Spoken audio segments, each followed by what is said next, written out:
All right, we are joined now by Fred Hickey, editor of the High-Tech Strategist, who making a fairly rare, I think it's safe to say, television appearance. Fred, of course, talking about technology issues, both front and back, sideways, semiconductors, software, and everything in between. We're happy to have you with us, Fred. Thank you. Thanks for coming down from New Hampshire, I believe it is. All the way from New Hampshire. All the way from New Hampshire, long way here. Let's talk about everything, including Texas Instruments, because TI is news of the day for us. Obviously, tonight it's going to release its numbers.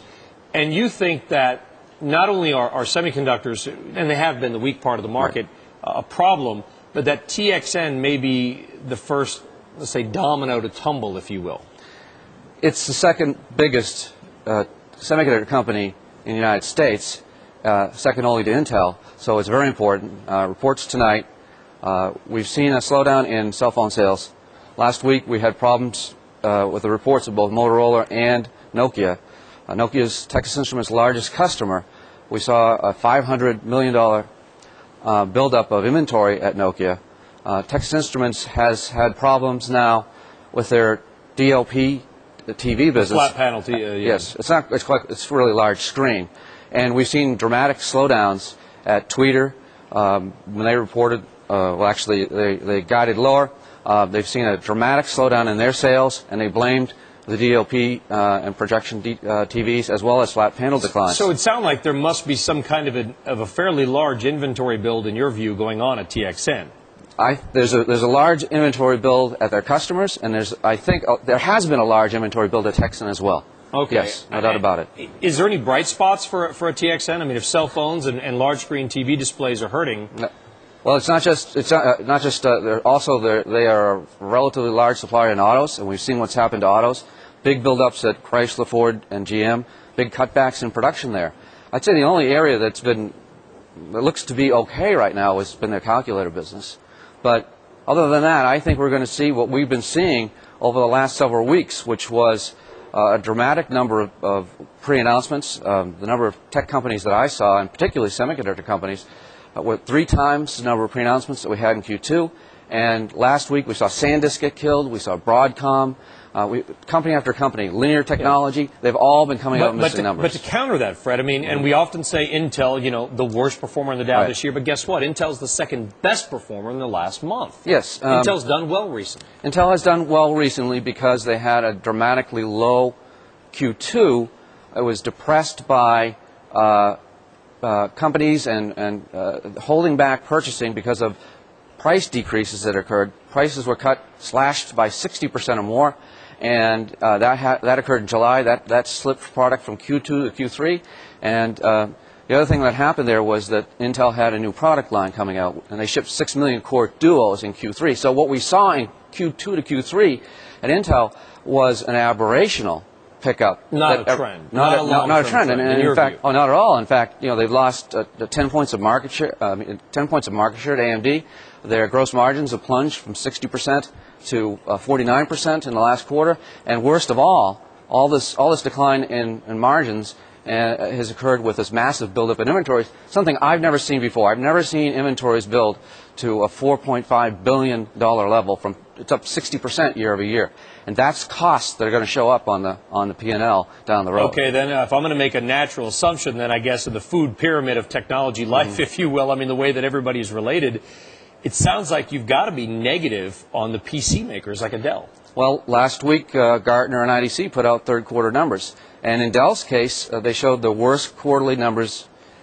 This is the forecast based upon surveys. Yeah, but HP did fairly well. I mean, HP is gaining share, but what's happening is that we've seen a slowdown from 17% growth in the PC market in Q3 down to 10% growth, down to 6% growth here. That's units across the board. Across the board. Not just for that's Dell. Units, and that means that's everyone. And that means that we're seeing negative revenue growth for the whole PC industry in the current quarter. Dell is the worst. Dell in the U.S. saw a 7% decline in their But when you units. say PCs, you're not including Apple in that, correct? Well, if you call an Apple a PC, they're going to. Apple is a PC company, but people forget it only accounts for 2% of the PC market.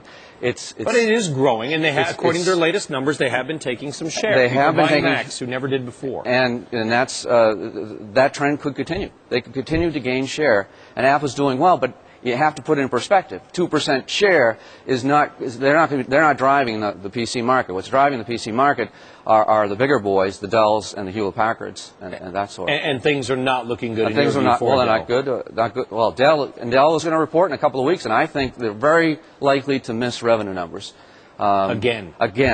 Because Dell's revenue projections have not exactly happened. No, they've taken them down. They've been taking them down quarter after quarter. But based upon what we've seen to date, it looks like Dell is having even a weaker quarter than the last quarter. You know what, Fred, I'm going to ask you to stick around if you can, because we talked about the hardware. I'd like to talk a little more about software. What do you think? Let's get more now. Fred Hickey, editor of the High-Tech Strategist newsletter. We talked more about earlier, I guess, Texas Instruments, Dell, Intel, some of the chips. Let's talk more about the software. You said you're negative on Dell. You think in a couple of weeks, if Dell reports or when Dell reports, they're going to miss revenue numbers. That's right. And that's going to be bad. Yes. Is that necessarily then bad for Microsoft? It's not good that the PC market is weakening for Microsoft, but there are extenuating circumstances for Microsoft as well. They have a major upgrade cycle coming. Obviously, they hope. There's no question it's coming. It's just a matter of it may be delayed a month or two. Well, they're rolling out whether or not people buy it. I mean, that's a different story. Well, that's correct. I think people will upgrade. I don't think there's any doubt about it. Microsoft still controls the market. The alternatives aren't there yet. So you're going to have Vista will be out. There may be a lot of bugs with it at first. It's going to take some time to work those out. I think most people believe, most of the researchers believe that it's going to take a good year or two for this to pick up. But it is going to pick up. And then you have the Office application, which is the other big product that Microsoft has, a very profitable product. That also ships. They're still their cash cow. That's absolutely. Office. Well, actually a combination of both Office and the Windows software. That's the cash cow that generates this tremendous amount of cash. So that's an improving situation for them.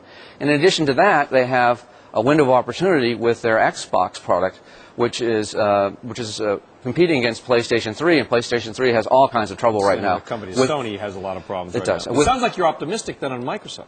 I'm optimistic on Microsoft because of where they are, and I think it's a safe place to be in a very turbulent market for tech. And you and I were chatting in the commercial break, and we were talking about the new version of Windows Vista and how it's very RAM intensive. In other words, you need a relatively new computer to be able to run it. So what about people who have a 3- and 4-year-old computer who don't have a gigabyte of RAM? Right. Are they going to go out and, buy a new computer just to run Vista? Right. Or just not buy Vista?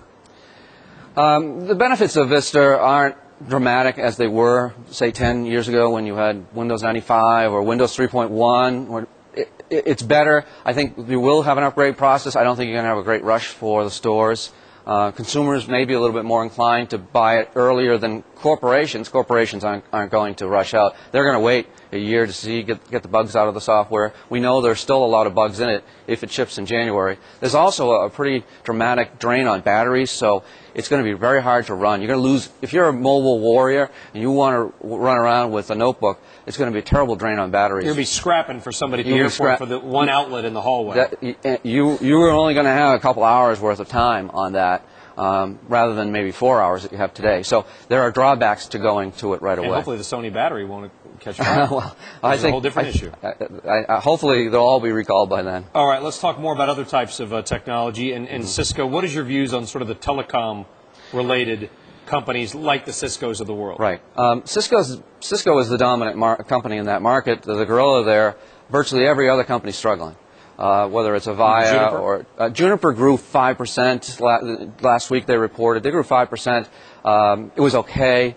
They're in a better part of the market as Cisco is.